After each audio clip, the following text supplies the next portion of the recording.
Alright, I am recording now.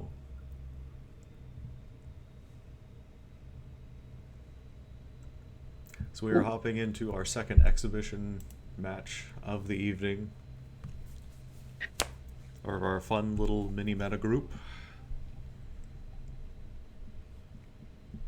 Indeed, we are. I'm once again Zach. Who are you talking? Just do a Um, quick little intro. my name is Ben, also known as Knifeless, I guess, online. We are looking at a match between Billy the Vicavolt and Scott, Blood Scott, VGC. Scott and Devin, as we'll probably call them, just for the sake of not having to say Billy the Vic of Volt a bunch of times. Uh, Okay. but let's take a look at this matchup real quick. So we see Devin running that triple fake out core, Oh giving a boy. lot of setup opportunities for probably like a Calm Mind Feeney or maybe even a Swords Dance Garchomp, and a Lecky to sort of round that out with pivoting options. And we see Scott once again sort of going back to he's used in the past Araquanid a lot, and he really likes it. So we'll see how he's able to utilize it in this particular matchup. And we see that Scott is going to be leading with Hot Trash and Rosemary, the Garchomp, and the Manchow against Devon's Incineroar and Tapu Fini lead. And yeah, if Mian Shao chooses not to fake out the Incineroar, if Incineroar is able to get a fake out on Rosemary here, Tapu Fini could be in a pretty good position. Tapu Fini is not heavily threatened by either of these Pokemon. Could pretty easily get a Calm Mind up if that's what it wants to do. Yeah, of course. Fini's in a great spot, and Incineroar's not. It notices that and wants to switch out immediately. Does not want to get dropped by that close combat. Instead, Mienshao coming in just in time to get KO'd immediately by that close combat.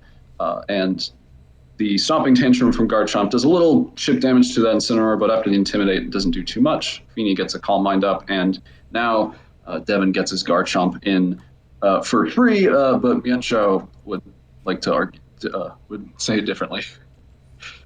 Yeah, on the plus side, Tapu Fini does get a Calm Mind boost and is sitting kind of pretty. On the downside, Devon's Mian Shao absolutely not sitting pretty, cleanly KO'd on the way in, and if Scott's Mian Shao still is holding that focus sash item, it is still intact, but it's leaving. Yeah, Whimsicott going to come in, going to activate the Misty Seed as Garchomp reveals Whirlpool, and it misses uh, as Stomping Tantrum goes into the Garchomp, and we see Afini just use a Muddy Water, potentially wanting to get chip on both Garchomp and that Mienshao, but doesn't do a whole lot to this presumably Assault Vest Garchomp and that Whimsicott now, but does get the accuracy drop. Incineroar coming back in as Whimsicott goes for that Leech Seed, and we get the Leech Seed and Whirlpool combo into this Calm Mind Tapu Fini, but Garchomp does pay the price, and the Whirlpool trap is removed because it does get the KO.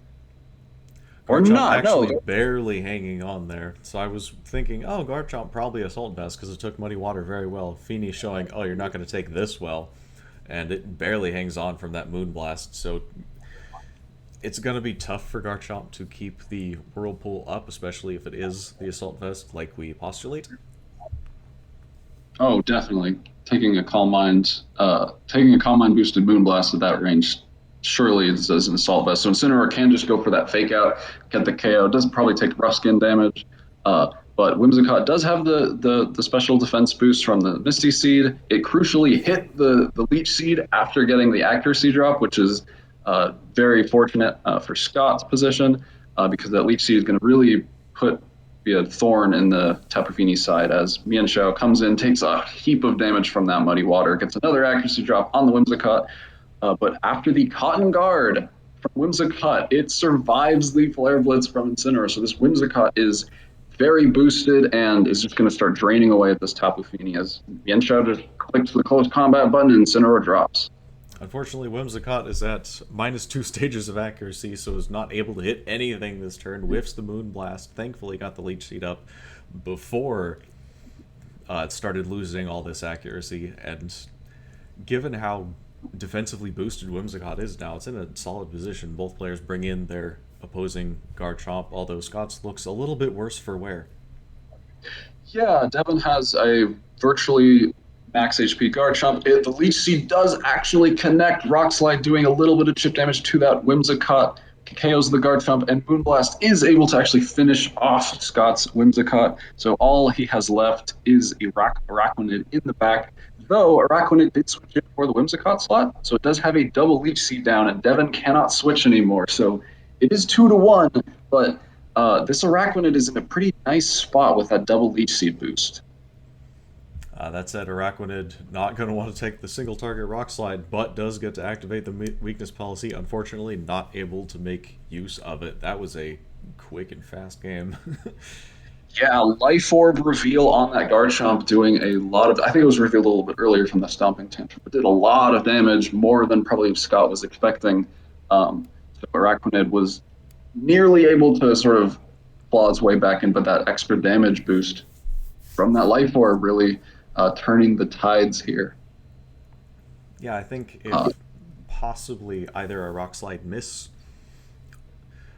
or, well, yeah, if a Rock Slide did miss, perhaps Araquanid could have gotten an attack off or a stockpile up, and then at that point it becomes a completely different endgame.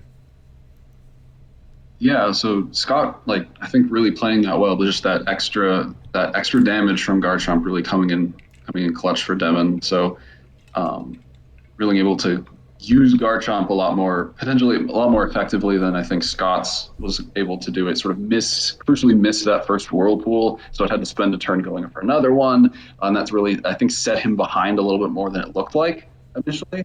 Um, so as we go into game two, I think Devon's going to be looking to try to get more value out of Mienshao maybe because it was just an initial sacrifice that took got Mienshao's close combat. So Mienshao doing a lot of damage in this set with just two quick KOs with close combat, and those were the only KOs that Scott actually got with Mienshao. Um, I'm going to switch sides just to yeah, be consistent here. yeah. I'd like to point out that Tapu Fini entered the game on Devon's side and then never left, despite taking a bunch of damage and getting leech seeded. It just sat there after a single Calm Mind boost and put out consistent damage. Yeah, that's one of the strengths of Tapu Fini. It's done this in Years of formats at many, this many, point. many formats, and this one is no different. This format, Tapu Fini is one of the things to deal with because it's once it gets that calm line, it can be really hard. We see Scott leading with that Mienshao double lead. We do see it coaching onto the Garchomp as a very meaty poison jab does a hefty chunk into that Tapu Fini and doesn't even get the KO with the Moonblast because of that Focus Sash on Scott's Mienshao. So Scott's Mienshao having the Focus Sash, Devon's not. That gives sort of the edge to Scott's Mienshao in this exchange. I was going to say it's critical that Devon's does not have a focus sash. You gotta wonder if that sash is possibly on something like the Weavile or the Aleki. Whimsicott switches in, procs the Misty Seed, eats that close combat with no difficulty at all, and Garchomp is free to actually the eject pack is what gets Mienshao out of there. And so now Incineroar is trapped in for the moment, unless it has access to something like Parting Shot. Yeah, and Sunroar is one of those things that can escape that whirlpool pressure. Again, we're seeing another whirlpool game. This time, a whirlpool on Assault Vest Garchomp. Really interesting tech. It also gets Sand Tomb, but of course, there are a few flying types you can't trap with Sand Tomb. Whirlpool is able to hit everything. It doesn't do much damage, of course, but that trapping ability means that if Incineroar wants to go anywhere, it has to go for that parting shot, which sort of limits Devon's options a little bit. And Tapu Fini still pretty much under threat from potentially a double up because it did, you know, protect last turn. So another poison jab could potentially do a lot of damage. But of course, Incineroar could fake out. And of course, that means you're just sort of leaving Whimsicott alone to do whatever it wants. In this case, it wants to go for substitute. Bulky Whimsicott with a substitute up is, I think, a thing of nightmares.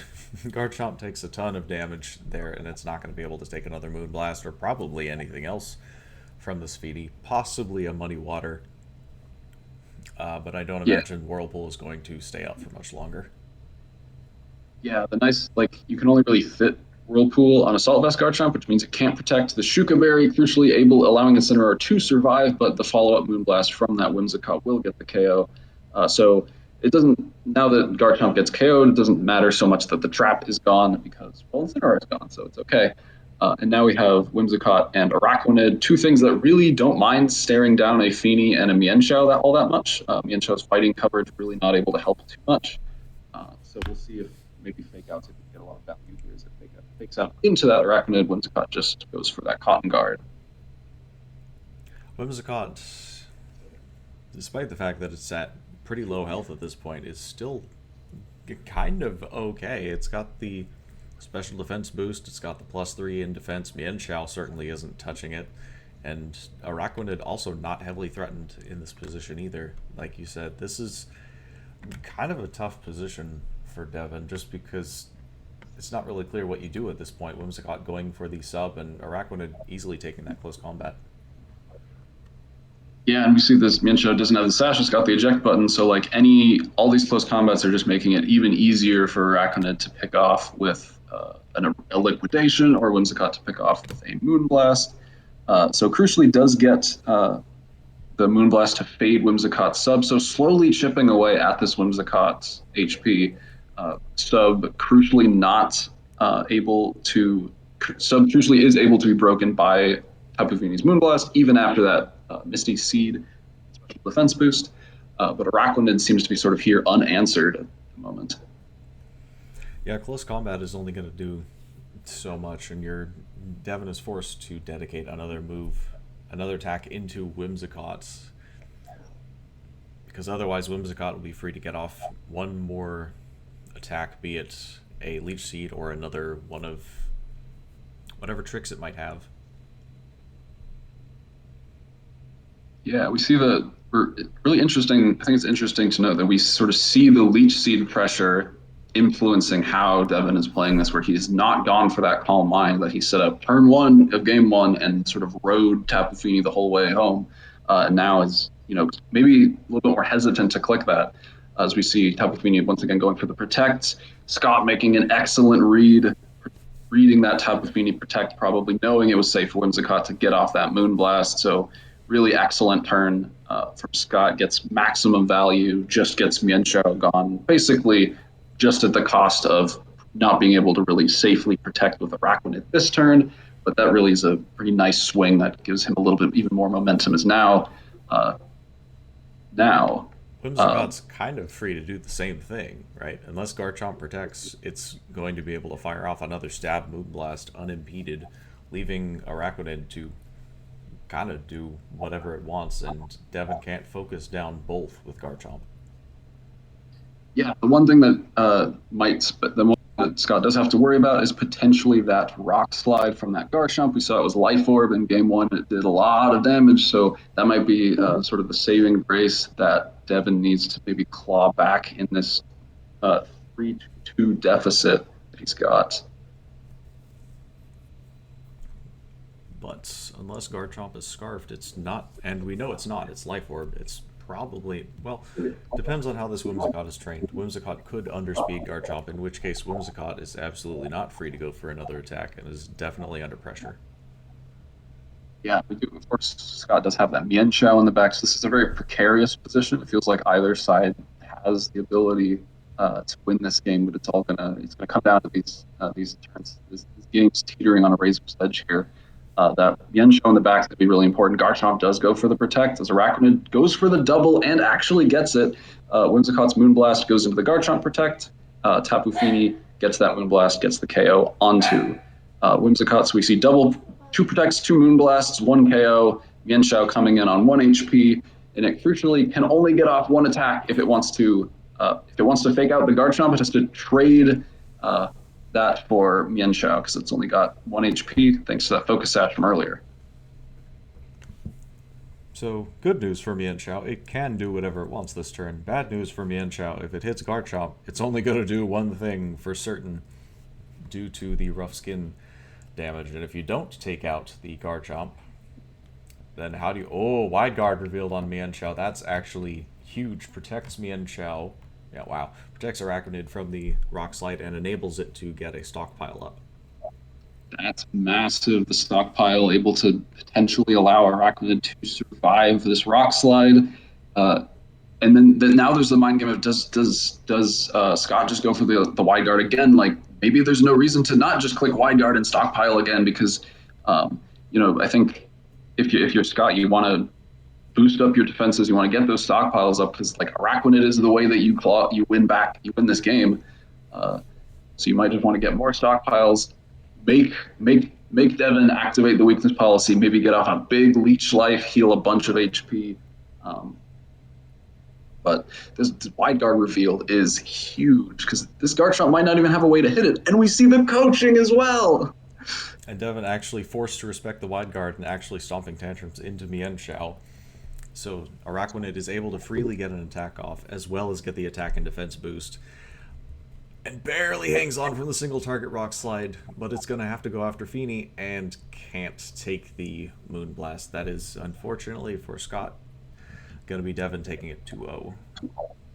Oh, but well, that was such a close game. Arachnid, I think Scott really had a good game plan going into this. I think the one sort of wrench into his plans was the extra damage that Life Orb Garchomp was able to provide. It just did more than he was bargaining for, even with the stockpile and the coaching boost. The Rock Slide just doing too much, doing like at +2 doing 35% to Arachnid. That's a lot of damage. And since this Arachnid has weakness policy, it doesn't have something like leftover, so it can't like alternate protect to like heal up that like 12% it would get. That damage really stings. So yeah, that extra damage really being the thing that put Devyn up over the edge and allowed him to take both of these games. Crucially, Scott's Garchomp not really built for battling opposing Garchomp, being a sort of slower Whirlpool set, and Whimsicott never really was in a position to. Devyn was careful to not have his Garchomp and Scott's Whimsicott in at the same time, so he didn't have to worry about eating a stray Moonblast. Yeah, he was playing very carefully with that Garchomp. Knew it was important for taking care of that Arachnid in the back. Of course, he did not bring Regieleki to either game, so the sort of answers to Arachnid were pretty sparse. It was really just that Garchomp, so we knew we had to conserve it. I think it's also worth noting that both of these players sort of we saw how important Leech Seed was in game one, and both players like Devyn not potentially not calm minding because he didn't want to have that have to switch out of the Leech Seed to remove it to get and then also lose the calm mind boost at the same time. But we see that as a result, Scott didn't even go for Leech Seed really that much because it was just the damage from Moonblast was actually more useful in many of these situations, like getting that KO on Mian Xiao. Yeah, Tapu Fini doing the same thing it did in game one, just sitting on the field for many turns at a time, slowly outputting damage. And that was all it needed to do.